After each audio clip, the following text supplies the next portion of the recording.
Assalamualaikum warahmatullahi wabarakatuh. Halo teman-teman, kembali lagi di akun YouTube saya di Crazy Football Opinion.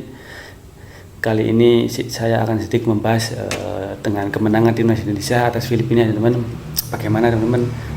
Sangat bahagia ya, sangat senang, sangat bangga. Akhirnya timnas kita bisa lolos ke ronde 3 di kualifikasi Piala Dunia dan Asia, teman-teman. Dengan status runner up di bawah Irak, teman-teman. Ya, memang timnas kita menang dengan sangat mudah ya, teman. Memang tim Filipina ini levelnya masih di bawah timnas kita dan juga di bawah Irak, teman-teman. Ya, bagaimana pendapat teman-teman permainan timnas kita?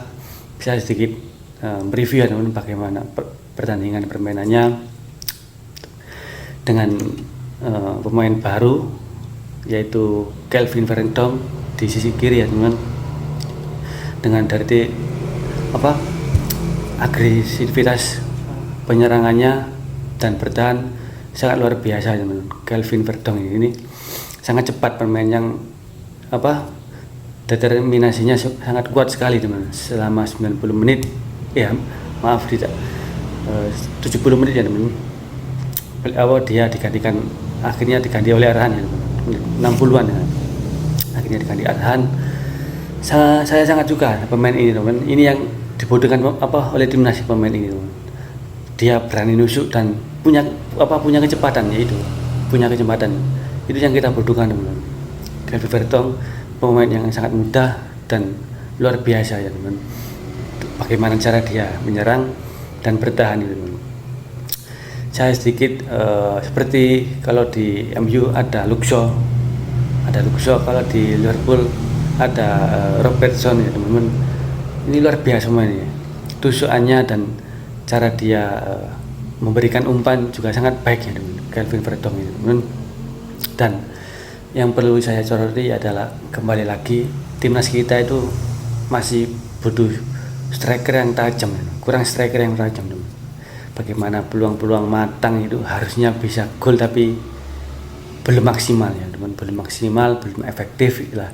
Dengan lolosnya kita ke round 3 ini kita naik level ya, teman. Naik level, nantinya kita akan bertemu dengan tim-tim yang kuat, teman. Seperti entah Kyrgyzstan, entah Oman, Korea, Jepang, bisa saja kita bertemu, teman-teman. Karena nanti ini akan round 3 ini akan langsung otomatis lolos jika kita berada di juara grup atau runner up, teman. Tapi kalau menurut saya, teman, target kita itu bukan tim Piala Dunia. Memang terlalu jauh, teman. Mungkin belum realistis, teman. Tapi memang mimpi ya, kalaupun ada peluang ya harus dikejar ya, teman. Karena juga terbuka lebar. Apapun mimpinya ya kita harus kejar, teman-teman, dengan skuad dan kemampuan yang kita miliki. Tapi dengan melihat komposisi pemain ini kayaknya bukan pesimis ya. Memang levelnya ini masih belum lah untuk mencapai lolos ke Piala Dunia ini.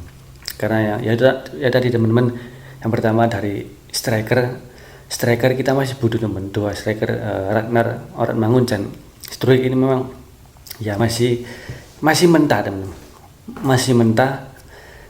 Kalau dari segi pressure mungkin sangat bagus, tapi dari sisi peluang ke efektifannya belum matang ya, teman. Karena kita nanti di round 3 apalagi melawan tim-tim besar itu, tim raksasa Asia ya, satu peluang setidaknya bisa berikan satu gol, teman. Karena itu nanti akan memberikan jalan kita jalan buat kita lolos, teman. Karena sedikit peluang banyak gol. Gitu ya, teman. Sedikit peluang dan setidaknya bisa efektif, teman. Bisa langsung efektif lah. Itu yang kita butuh striker yang kita butuhkan itu, teman-teman. Tidak banyak peluang tapi keefektifannya itu tepat, teman. Itu yang kita butuhkan, teman. Dan masih dari banyak peluang, harusnya kita lebih dari 2 gol dari Filipina tadi kalau kita ambil keputusannya cepat tadi, karena memang masih sedikit banyak dribbling, masih belum passing ke temannya yang kosong, itu harus kita masih di situ, permasalahannya masih di situ. Jadi ketika pemain-pemain kita itu dengan ada ruang yang kosong itu harusnya kita harus passing, cepat-cepat passing ya teman. Cuma dari pertandingan Filipina tadi teman-teman masih tertahan ya, masih berlama-lama dengan bola. Itu yang menjadi PR dan catatan dengan pemain kita, karena kualitas di ronde ketiga ini bagaimana pembacaan bola dan keputusan decision makingnya itu cepat ya teman-teman. Cepat ketika teman kita kosong, kita harus cepat mengumpan ya. Itu akan menjadi penentu kita bisa memenangkan pertandingan ya teman-teman, dan level kita akan naik ya teman, dengan pengambilan keputusan yang tepat. Itu yang kita butuhkan teman-teman saat kita di ronde 3 ini teman-teman. Jadi menurut saya teman-teman, maaf apabila saya salah, memang target kita adalah fondasi tim saya ini. Fondasi tim pelan-pelan dibangun oleh Sintayong ini tidak instan ya teman, tidak instan. Kita bisa lolos Piala Asia U23 itu sampai ke semifinal itu tidak instan ya teman.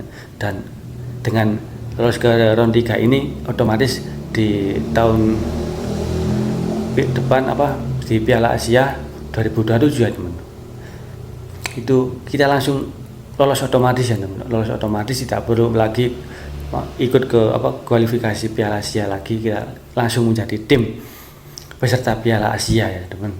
Itu ya teman, catatan oleh timnas kita bersama Sintayong ini. Kita berproses pelan-pelan ya teman, tidak instan ya. Memang Piala Dunia ini memang menggiurkan, tapi kita harus bisa menilai lagi seberapa efektif kita, seberapa konsisten permainan kita ya teman, di laga di setiap pertandingannya, mulai dengan pertandingan Irak melawan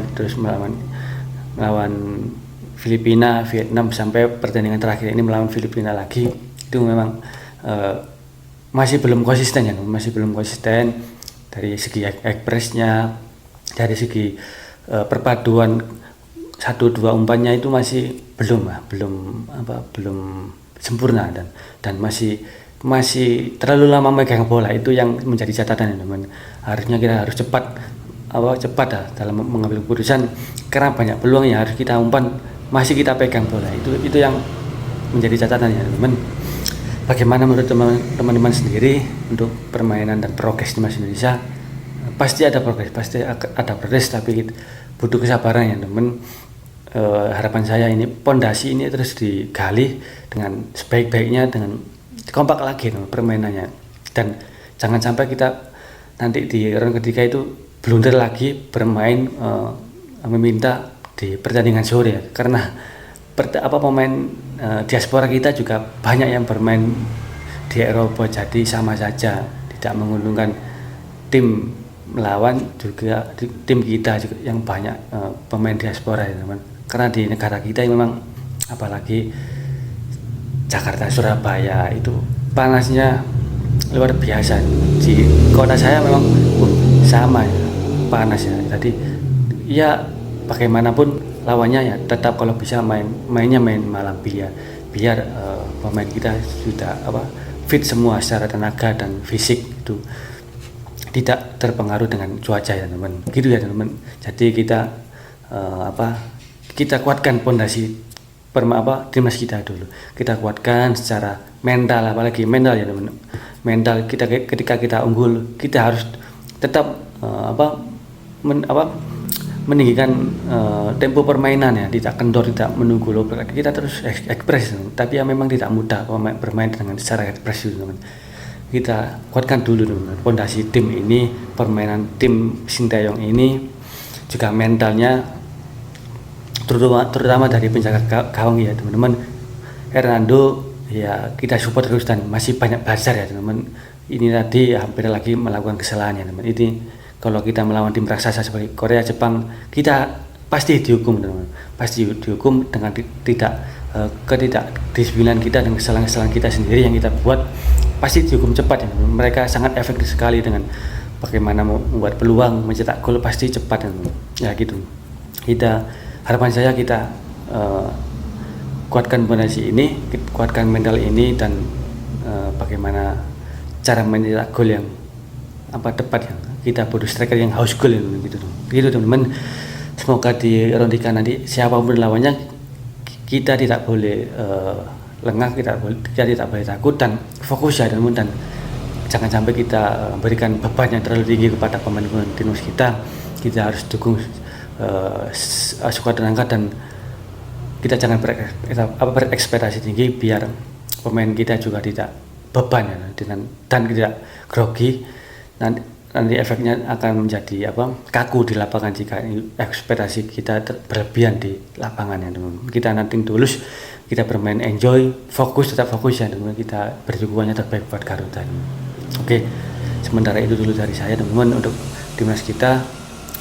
Untuk kabar selanjutnya kita akan bahas lagi ya, kabar-kabar terbaru untuk timnas kita.